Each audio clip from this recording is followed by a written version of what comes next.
Over the years, we have had several notable scientific and technological achievements.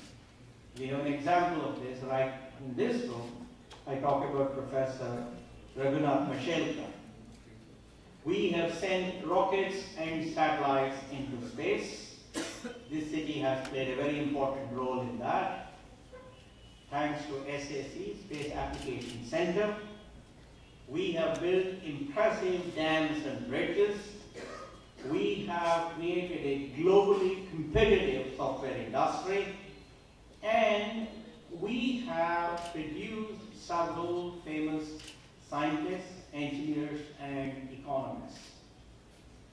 We heralded our recent arrival on the global economic platform by earning a symbol for the Indian rupee. We have become world champions in cricket, and the number of billionaires in the country has almost doubled since the last 2 years ago. Bollywood dances are today taught in world capital. Going to Indian restaurant has become fashionable among the celebrities in London, in New York, and in Paris. I say this from personal experience. There is a lot that we can indeed be proud of. However, this is not the whole story. There is another India that has not participated in this happy story of India's phenomenal economic progress.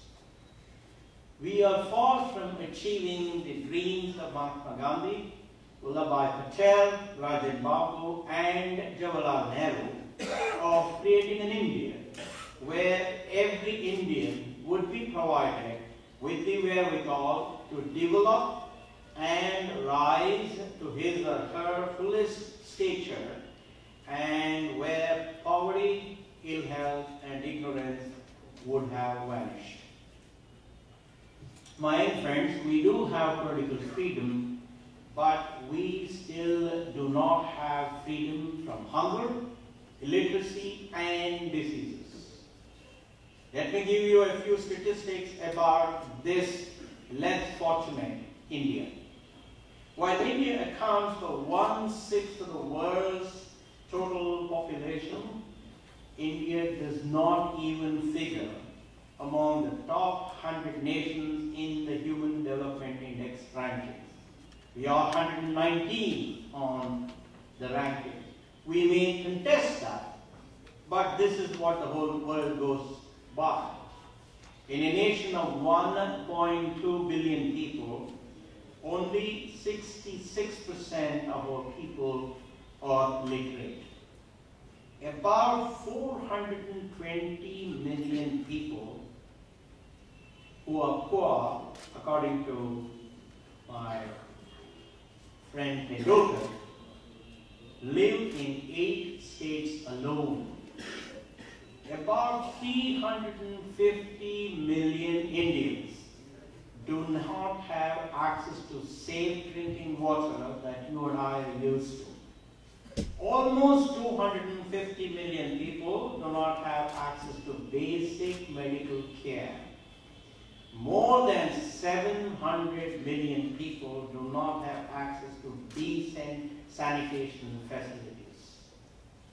A whopping 53% of our children are undernourished. Sadly, 52% of our schools, primary schools, have only one teacher for every 2 classes. I can go on and on with these statistics. That's not my objective. I want you to understand that our urban economic progress comes to a zero if we do not take steps to achieve inclusive and equitable growth, as our Prime Minister has warned us repeatedly. Why do I say this to you? Because you are among the few blessed ones in such a paradoxical India. It is your charter, therefore, to transform the society, to fulfill the dreams of Mahatma Gandhi, of wiping the tears of the eyes of every poor child. You have to thank the society, this university, your parents, and your teachers, because an excellent education is a rarity in India, and it is a good instrument to fulfill the charter of transforming the country. Education comes with the responsibility to make a difference to the less fortunate ones in the society. I want every one of you here, amongst the graduating class, to resolve today to work hard and smart to make this country a better place. If you want to bring about a change around you, you have to change yourself first, because before you can ask others to change, as Mahatma Gandhi once said.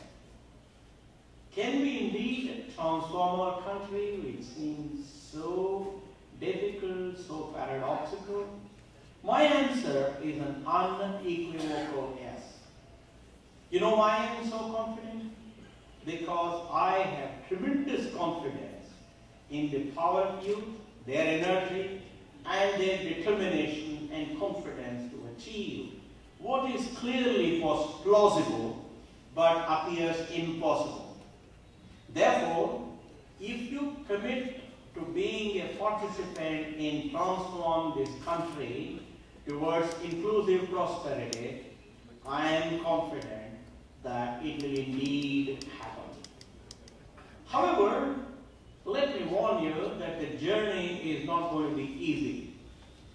Each one of you would have to play your individual role as a model citizen in every sphere of your life, so that we can indeed march together collectively towards becoming a model nation. Your education gives you the moral strength, competence, and responsibility to be a model citizen and contribute to the progress of our nation.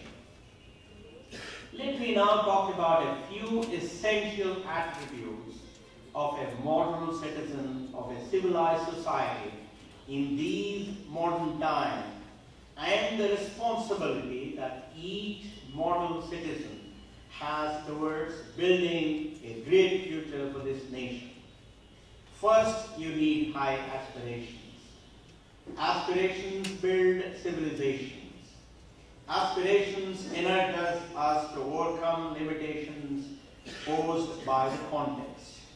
They engender and sustain hope, the main fuel for progress. They help us achieve miracles. Mahatma Gandhi's aspiration for an independent India is the reason why you and I can walk today as free people. Therefore, raise your aspirations pretty high in whatever you do. Follow the examples of high aspirations set by Mahatma Gandhi, Sardar Patel, Dr. Sarabhai, and several others from this great state.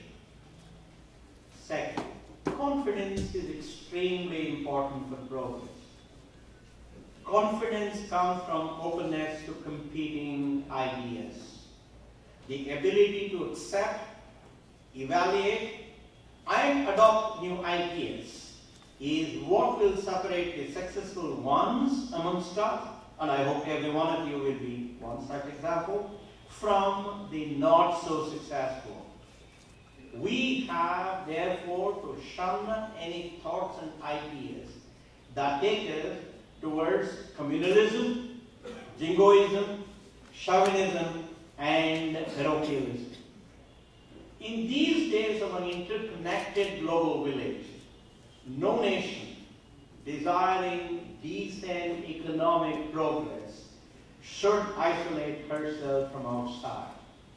The main reason why India still ranks low on the Human Development Index is our unwillingness to take proactive action, even when the solution to our problems is staring us in the face for a long time. We escape from the responsibility to solve our problems by blaming destiny by blaming the so-called system and by blaming the society. We have become a nation that is good in rhetoric but very poor in action. This is a nation where articulation is mistaken for accomplishment. Therefore, you have to downplay rhetoric and focus on action. Third, you have to be excellent in whatever you do. By connecting these islands of excellence, we can indeed create a critical mass for your revolution to change this country. An important step towards progress is to create a civilized society. What is a civilized society? It is a society where everybody has equal opportunity to better his or her life, where every child has food, shelter, healthcare, and education.